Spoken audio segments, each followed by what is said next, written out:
15, 16, 17 साल वाली जो हमारी एज होती है, 18 साल वाली जो हमारी एज होती है, ये बड़ी विचित्र सी एज होती है, बड़ी मतलब अलग सी एज होती है। एक पल के लिए तो लगता है कि यार दुनिया के राजा ही हमें यार, और एक पल में ऐसा लगता है कि यार जैसे मैं कुछ हो ही नहीं यार। सेल्फ कॉन्फिडेंस की जैसे धज्जियां सी उड़ जाती हैं एक मिनट में, ऐसा लगता है। और लड़कियां भी कोई कम नहीं है, वो अलग अलग रोज अलग अलग नेल पेंट लगा करके आज लाल नीला काला पीला। अरे दीदी कितना समय खराब कर रही हो इसमें, कितना सारा समय खराब कर रहे हो, क्यों? अरे यार ये सर कितने प्यारे लगते हैं ना यार, ये सर कितने क्यूट लगते हैं, कितने क्यूट लगते हैं ये सर। घर में जो तुलसी का जो पेड़ होता है ना, कैसे उसको भगवान मान लेते हैं हम, है ना? कैसे उसमें रोज जल चढ़ाते हैं, कैसे रोज उसको नमस्कार करते हैं, रोज दीपक जलाते हैं तुलसी के नीचे वहां पर। क्यों? क्योंकि भगवान का वास है। क्यों है भगवान का वास? बड़ा ही सेंसिटिव सा टॉपिक है बेटा। हमेशा से सोचता था कि यहाँ कभी यूट्यूब पर आप लोगों के साथ कभी बात करूंगा। ऑफलाइन में तो बच्चों के साथ लगभग बहुत बार बातें हो जाती हैं, परंतु यहाँ यूट्यूब पर कभी आप लोगों से बातें करने का मौका मिला नहीं। क्योंकि जब भी यहाँ पर लेक्चर रिकॉर्ड कर रहा होता हूँ तो कंटेंट देते समय मन नहीं करता कि बीच में फ्लो को तोड़ूं। ऐसा लगता है कि यार अभी कंटेंट यार चलने दो, क्योंकि मन नहीं करता कि बीच में थोड़ा सा फ्लो तोड़ करके बच्चों को थोड़ा डाइवर्ट किया जाए, है ना? तो बहुत टाइम से मन में था कि कभी ये टॉक कभी रिकॉर्ड करूंगा इस तरह से, पर समय नहीं मिल पा रहा था, समय का बड़ा अभाव था। परंतु लगा था कि यार ये जरूरी है यार। ऑफलाइन में तो वहां बच्चों को बता देते हैं, यहाँ यूट्यूब पर तो इनको ये सब बताने वाला भी कोई नहीं है, और बच्चे बहुत परेशान रहते हैं, बहुत ज्यादा परेशान रहते हैं। आज का जो टॉपिक है वो बहुत ज्यादा सेंसिटिव है, और जो भी अब यहाँ 15-20 मिनट जो भी बोलूंगा बिल्कुल दिल से बोलूंगा, और मैं चाहता हूं कि जो दिल से बोली गई बातें हैं वो सीधा आपके दिल में ही उतरें, बीच में कहीं रुकनी नहीं चाहिए, है ना? तो पूरा मन लगा करके बहुत बड़े ढंग से इसको सुनिएगा।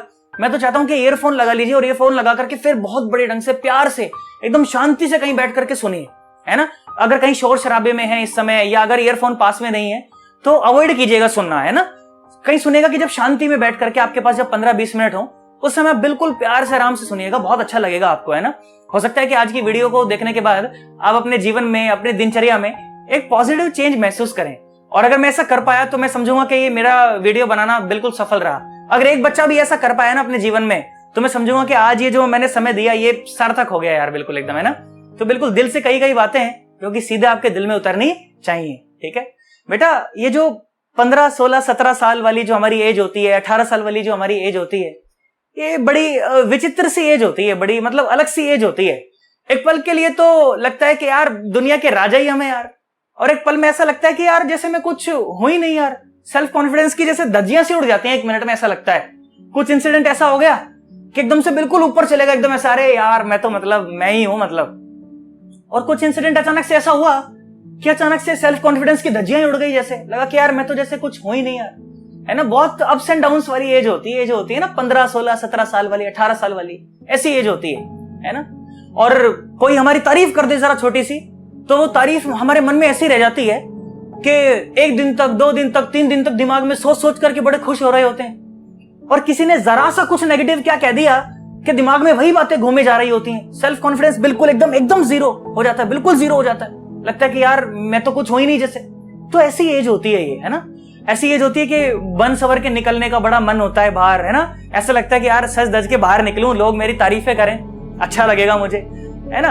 अच्छा क्यों, मैंने बच्चे को पूछता हूं मैं कई बार कि बेटा क्यों ऐसा करते? सर अच्छा लगता है सर। लड़कों को जैसे आजकल हम लोग देखते हैं, एक तरफ से तो बड़ा छोटे बाल करा लिए, एक तरफ से वो बड़े बाल हैं और वो लहराते हुए चल रहे हैं, भाई साहब ऐसे लहराते हुए चल रहे हैं। या किसी ने वो बीच में से खड़े से कर लिए बाल और साइड में से छोटे, है ना? या पैंटें उनकी देखो भाई साहब, जीन्स पैंट देखो तो इतनी टाइट होती है, कभी कभी तो मन करता है पूछने का, तू घुसा कैसे था इसके अंदर?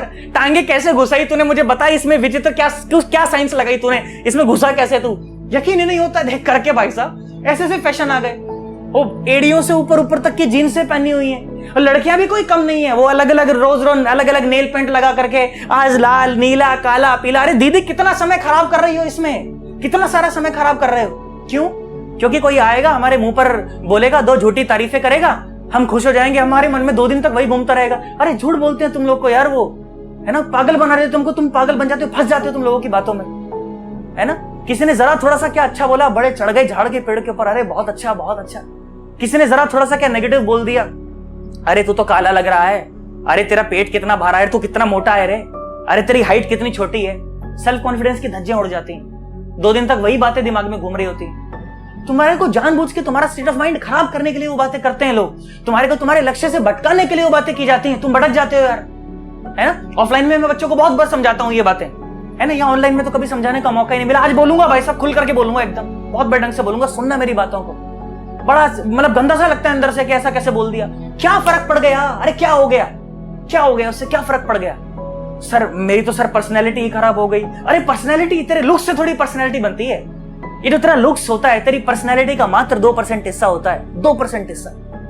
बाकी 98% हिस्सा वो है जो तू बनाने वाला है, जो तू बनाएगा अपने खुद के हाथों से, अपनी मेहनत से, अपने ज्ञान से जो तू बनाएगा, वो तेरी पर्सनैलिटी है। एक रियल लाइफ इंसिडेंट मैं तुमको सुनाता हूं, बिल्कुल जो सच्ची घटना एकदम जो मेरे साथ हुई उस दिन। जानते हो जिस दिन ये घटना मेरे साथ हुई उस दिन इस घटना ने मेरी जिंदगी के फंडामेंटल्स क्लियर किए, मेरे जीवन को एक नई दिशा दी। हो सकता है शायद तुम्हारे जीवन को भी दे दे। 3rd ईयर में मैं था उस समय, है ना। 3rd ईयर में बच्चा होता है, वो 18-20 साल का बच्चा होता है उस समय, है ना। 20 साल लगभग एज रही होगी शायद उस समय। तो एक सर थे, बड़ा सम्मान है आज उनके लिए, जब वो दिमाग में, जब उनकी पर्सनैलिटी जब वो दिमाग में आती है ना, ख्याल जब उनका आ जाता है तो मन जो है ना वो श्रद्धा से भर जाता है यार, बिल्कुल बहुत श्रद्धा आती है उनके मन में। आज ऐसा लगता है कि यार क्या क्या गजब के आदमी थे यार वो, क्या मतलब क्या जबरदस्त थे उनके लेक्चर्स, और कितना अच्छा लगता था। जब पहले दिन वो क्लास के अंदर एंटर हुए ना, मैंने बहुत जज किया उनको देख करके। बहुत डार्क कॉम्प्लेक्शन था, बहुत डार्क कॉम्प्लेक्शन, बिल्कुल एकदम स्किन कलर बिल्कुल डार्क था। बाल थे बिल्कुल छोटे छोटे से, ऐसे साइड में किए हुए, तेल लगा करके सेट किए थे, तो वो तेल माथे पर भी बह करके आ गया था, है ना। और एक्सट्रीमली डार्क कॉम्प्लेक्शन, शर्ट बाहर निकली हुई थी ऐसे, और बिल्कुल ऑर्डिनरी से चप्पल उन्होंने पहने हुए थे। तो देख करके अंदर से फील आया, ऐसा लगा अरे ये पढ़ा लेगा, ये कौन आ गया क्लास के अंदर, ऐसा सोचा मैंने, जो कि मेरी बड़ी भूल थी। उन सर ने जब पढ़ाना शुरू किया ना, और उसके बाद जब उन्हें पढ़ाते हुए 3 दिन 4 दिन 5 दिन हो गए, तो 60 बच्चों का बैच था हमारा, और वो 60 बच्चों का बैच जो था ना, वो बेटा फैन हो चुका था उनका, गंदे ढंग से फैन हो चुका था। हम चाहते थे कि बार बार बस इन्हीं की क्लास चलती रहे पूरे दिन, क्योंकि जब वो बोलते थे ना तो ऐसा लगता था कि यार ये सर बस बोलते ही रहे यार, ऐसा मन करता था कि इनको सुनते ही रहो बस यार, क्योंकि उनको सुनने से ऐसा लगता था जैसे यार आत्मज्ञान की प्राप्ति हो रही हो यार, एकदम जैसे एनलाइटनमेंट होता है ना, बिल्कुल अंदर से ऐसा, बिल्कुल ऐसे जब बल्ब जल गया हो भाई साहब, ऐसे 108 का, ऐसा लगता था उनको सुन करके। बड़ा प्यारा बोलते थे, बहुत अच्छा बोलते थे। और पहले दिन जब उनको जज कर रहा था कि ये क्या करेगा, क्या पढ़ाएगा, भाई साहब 4 दिन के बाद मैं लिटरली उनका फैन था, बहुत गंदे ढंग से मैं फैन था उनका। और फिर एक ऐसा इंसिडेंट हुआ जिसने मुझे और ज्यादा सोचने पर मजबूर कर दिया। मेरे क्लास में एक लड़की पढ़ती थी भाई साहब, बहुत सुंदर। अब कई लोग तो यहीं उलझ जाएंगे, अच्छा बहुत सुंदर, ऐसा सुनो जो मैं कहना चाह रहा हूं उसे सुनो। एक लड़की पढ़ती थी बहुत सुंदर, बहुत बहुत मतलब बहुत ज्यादा सुंदर, मतलब जितना सुंदर एक चेहरा तुम्हारे दिमाग में आ सके ना, तुम समझ लो कि वही थी, इतनी सुंदर लड़की थी। और हमारा लेक्चर थिएटर कैसा था कि 3 रोज होती थी, 3 रोज होती थी, और वो बीच वाली रो में सबसे आखिरी कहीं सीट में मैं बैठा हुआ था अपने किसी दोस्त के साथ, और वो जो लड़की थी वो सुंदर वाली भाई साहब, वो कहीं बराबर में किसी सीट पर बैठी हुई थी अपनी किसी सहेली के साथ। और फिर अचानक से इसने ऐसा कुछ कहा जो मेरे कानों में पड़ा तो मुझे यकीन नहीं हुआ।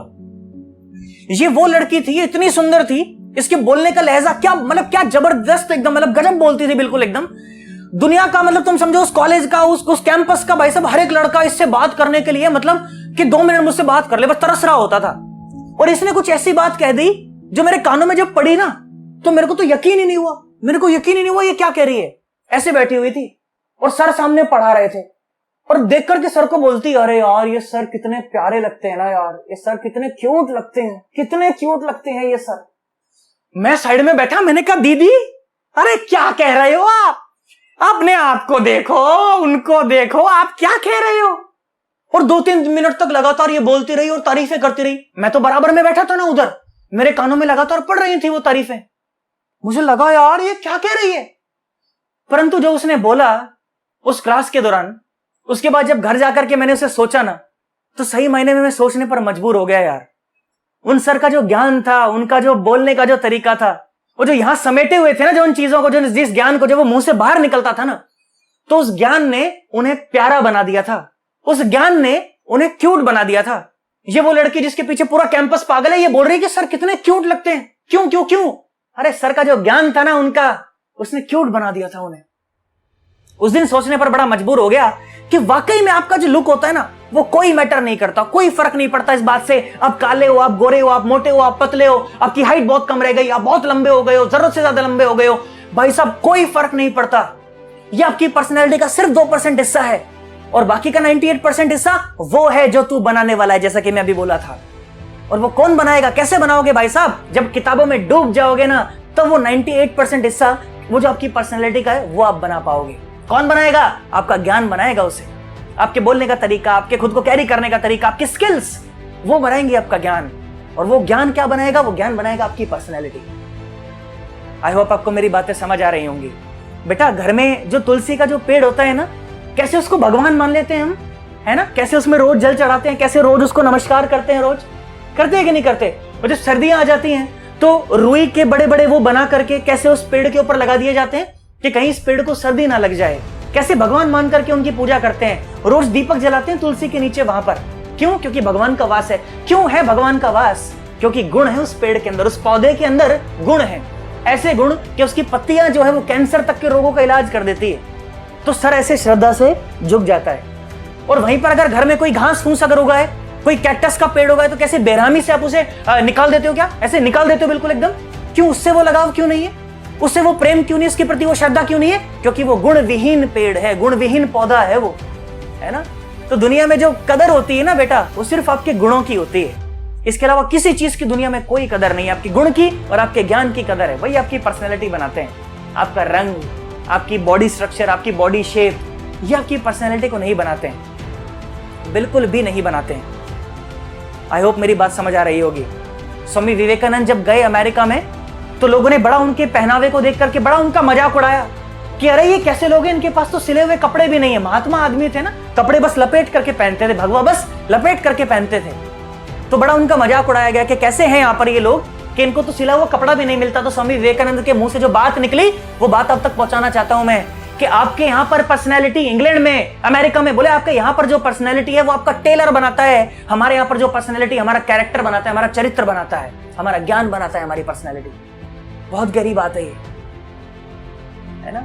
जब एक बार सिलेक्शन आपका जब हो चुका होगा आईआईटी में, किसी मेडिकल कॉलेज में, जब डॉक्टर बन के जब आप बाहर निकलेंगे, जब अपने चेंबर में जब बाहर बैठे होंगे, लोगों की भीड़ आपका इंतजार कर रही होगी बाहर, आपसे बस मिलने के लिए, 2 मिनट का समय आपसे मिलने के लिए वो लोग बाहर आपका इंतजार कर रहे होंगे। आपकी शक्ल देखने के लिए नहीं आएंगे वो अंदर, आपका ज्ञान देखने के लिए, आपके स्किल देखने के लिए अंदर आएंगे वो। और जब आपके स्किल से जब वो ठीक हो जाएंगे, जब अच्छी दवाई जब आप उन्हें लिख करके दोगे अपने ज्ञान का इस्तेमाल कर करके, तो बाहर जाकर के बोलेंगे उन्हें कि अरे डॉक्टर तो बस एक वही है, अरे क्या आदमी है यार। जिस तरह से वो बात करता है आधी बीमारी को तो उसकी बातें ही हर लेती हैं, आधी बीमारियों को तो उसका जो बोलने का तरीका है वही नष्ट कर देता है, वही खत्म कर देता है। उसके बाद जो दवाइयां लिख करके देता है वो तो सुभान अल्लाह भाई साहब, सुभान अल्लाह। ज्ञान की कीमत है बेटा। आपके लिए वेट भी करेंगे, आप जो मुंह मांगा पैसा बोलोगे वो पैसा भी आपको दे करके जाएंगे, और बाहर आपका गुण गाएंगे, वो तारीफ सच्ची तारीफ होगी। आज जो लोग आपकी छोटी सी तारीफ कर देते हैं ना, आप उलझ जाते हैं उसके अंदर, झूठ बोलते हैं तुमको भाई साहब। वो जो तारीफें आपकी पीठ पीछे हो रही होंगी, वो तारीफें सच्ची तारीफें होंगी। वो जो लड़की ये जो कर रही थी उन सर के बारे में, ये उनकी सच्ची तारीफ थी, उनकी पीठ पीछे हो रही थी और लगातार हो रही थी। आज तक भी उनके बारे में मैं बोल रहा हूं 15 साल बाद। तो सोचिए कि क्या आदमी रहे होंगे भाई साहब, क्या उनका ज्ञान रहा होगा, क्या उनकी पर्सनैलिटी रही होगी। और देख करके उनके लुक्स पे नहीं, उनके ज्ञान पे। जो ज्ञान होता है ना वो भगवान होता है। संस्कृत में हम लोगों ने पढ़ा भी है, छोटी क्लासों में हम लोग पढ़ करके भी आते हैं, स्वदेशे पूज्यते राजा विद्वान सर्वत्र पूज्यते। जो राजा होता है उसकी पूजा सिर्फ उसी के देश में होती है, उसके गुणगान सिर्फ उसी के देश में होते हैं। परंतु विद्वान आदमी जहां पर जाता है, लोगों का मजमा उसे घेर लेता है, भीड़ लग जाती है उसके पीछे, और उसके गुणगान तो वहीं पर शुरू हो जाते हैं। तो फर्क किस चीज का, मैटर किस चीज का? मैटर ज्ञान का। ज्ञान होगा तो सब जगह आप पूछे जाओगे, आप ही की पूछ होगी, और वो कहलाएगी आपकी पर्सनैलिटी। कुछ और चीज आपकी पर्सनैलिटी नहीं बनाएगी, और जो ज्ञान होगा वो आपकी पर्सनैलिटी बनाएगा। तो बिल्कुल भी कॉन्शियस होने की कोई जरूरत नहीं है, बिल्कुल भी कॉन्शियस होने की कोई जरूरत नहीं। सर इसका मतलब क्या हम सर प्रेजेंटेबल लगना भी छोड़ दें सर? क्या हम बिल्कुल एकदम मतलब ध्यान, हाँ हमें बेसिक हाइजीन मेंटेन करनी है, हमें सारा काम बड़े ढंग से करना है, स्कूल भी जाए तो अच्छे ढंग से तैयार होकर के जाएंगे, अच्छी यूनिफॉर्म में जाएंगे, सारा काम बहुत बढ़िया ढंग से करेंगे, परंतु अपने लुक्स को लेकर के बिल्कुल भी कॉन्शियस हमारे को नहीं होना है। बिल्कुल भी हमारा जो कॉन्फिडेंस है वो गिरना नहीं चाहिए कि अरे मैं तो ऐसा लग रहा हूं, कोई फर्क नहीं पड़ता, अरे मैं तो बहुत अच्छा लग रहा हूं, उस बात से भी कोई फर्क नहीं पड़ता भाई साहब। फर्क उस बात से पड़ेगा कि जब सिलेक्शन हो जाएगा कहीं अच्छी जगह, जब एक अच्छी डिग्री हमारे हाथ में होगी, अच्छा ज्ञान हमारे हाथ में होगा, तो लोग भाई साहब बार बार हमारी ही प्रशंसा कर रहे होंगे, और वो प्रशंसा सच्ची होगी, जीवन भर की होगी। आपको आपके लुक्स को लेकर के जो प्रशंसाएं हैं ये तो टेम्परेरी हैं, बिल्कुल टेम्परेरी, और झूठी है उनमें से आधी से ज्यादा तो। पर हमारे ज्ञान की जब प्रशंसा होगी तो वो सत्य वाली प्रशंसा होगी, सच वाली प्रशंसा होगी और परमानेंट प्रशंसा होगी। आई होप जो मैं कहना चाह रहा था वो मैं कह पाया हूं और मेरे दिल से निकली हुई बातें भाई साहब के दिल तक पहुंच पाई हैं। बाकी तो कंटेंट यहां पर दिया ही जा रहा है। जेई के लिए तो रोज हमारे यहां पर तैयारी हम लोग कर ही रहे हैं, है ना। अच्छे ढंग से आप लोग तैयारियां कीजिए। फालतू चीजों में अपना समय एकदम व्यर्थ करने की कोई जरूरत नहीं है, 1% भी, बिल्कुल एकदम, है ना। अच्छे ढंग से तैयारियां कीजिए, अच्छा सिलेक्शन लीजिए, अच्छी डिग्री लीजिए और अच्छा ज्ञान प्राप्त कीजिए। फिर देखिएगा भाई साहब कैसे भाई साहब दुनिया आपके पीछे पीछे आएगी, आप आगे आगे और ये दुनिया आपके पीछे पीछे। हमें दुनिया के पीछे नहीं भागना पड़ेगा, दुनिया हमारे पीछे भागेगी भाई साहब। हम आगे आगे और दुनिया पीछे पीछे। मजा तो उस चीज का ही है कि हम वो बनना चाहते हैं जो भीड़ का हिस्सा रहता है, बिल्कुल एकदम, उसकी कोई औकात नहीं होती। एक जो भीड़ होती है ना, भीड़ में खड़े हुए किसी भी आदमी की कोई औकात नहीं है। या फिर हम वो बनना चाहते हैं जिसके लिए भीड़ 1 मिनट में खड़ी हो जाती है। और वो कैसे होगा? आपके ज्ञान से होगा।